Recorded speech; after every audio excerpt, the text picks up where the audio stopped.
Hamas vs. Israel, who will win? First established footing in what is now known as the Middle East on October 6, 1973.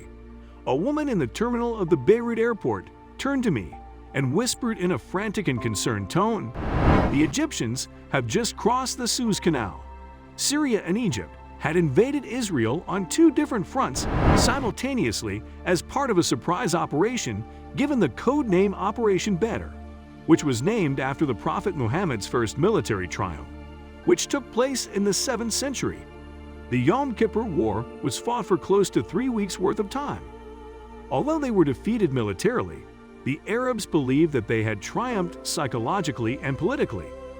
As a result, Israel was forced to acknowledge that it was fragile and that it would eventually have to make peace with its adversaries. After half a century, Hamas is now a third-rate militia when compared with the armies of Syria and Egypt, to say nothing of the advanced army and weaponry of Israel.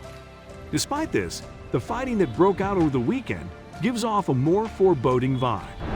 Powerful, centrifugal forces have been unleashed that have rewritten the rules for the entire region. Bruce Hoffman, a senior fellow for counterterrorism at the Council on Foreign Relations, told me, "This has rewritten the rules for the entire world." According to Hoffman, the current conflict is completely unpredictable, in contrast to conflicts that occurred in earlier decades and followed a pattern of death, damage, and ceasefires that were negotiated.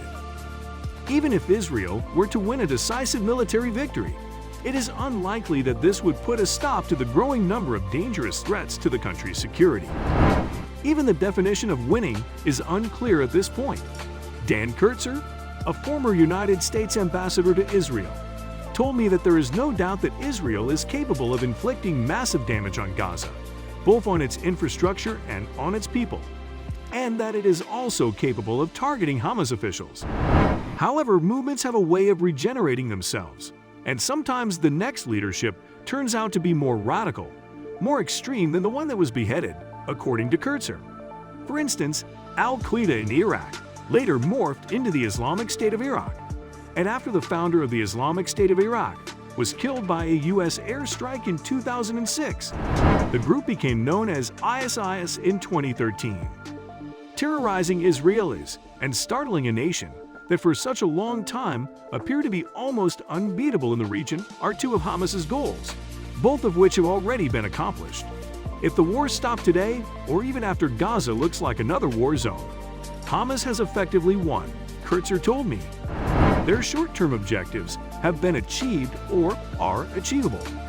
The war has also, at least for the time being, very definitely derailed U.S. diplomatic efforts to broker a formal rapprochement between Saudi Arabia and Israel. This would have been an essential step for Israel to take to obtain recognition from a long-standing opponent.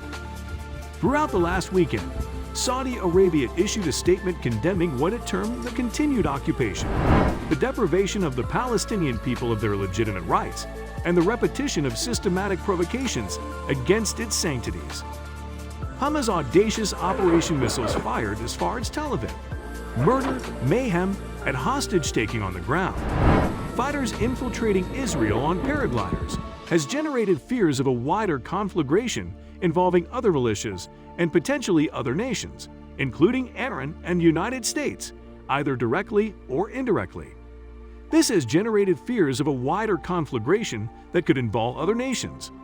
On Sunday's episode of Face the Nation, Israeli Ambassador Michael Herzog stated that his country believes Iranian agents were involved in the plot. The United States put up a fight.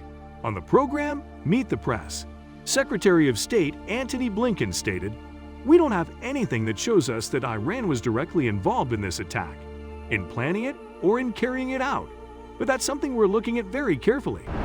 Blinken was referring to the fact that there is no evidence that Iran was directly involved in either the planning or the carrying out of the attack. However, he admitted that Hamas wouldn't be Hamas without the support it's had for many years from Iran. This support has been provided by Iran. The Islamic Revolutionary Guard Corps had given the go-ahead for the strike, according to a report that appeared in the Wall Street Journal later on Sunday. So this is the end of our today's video. Do you like it? Kindly give your valuable response in our comment section below. And don't forget to subscribe to our YouTube channel. for more interesting and informative videos.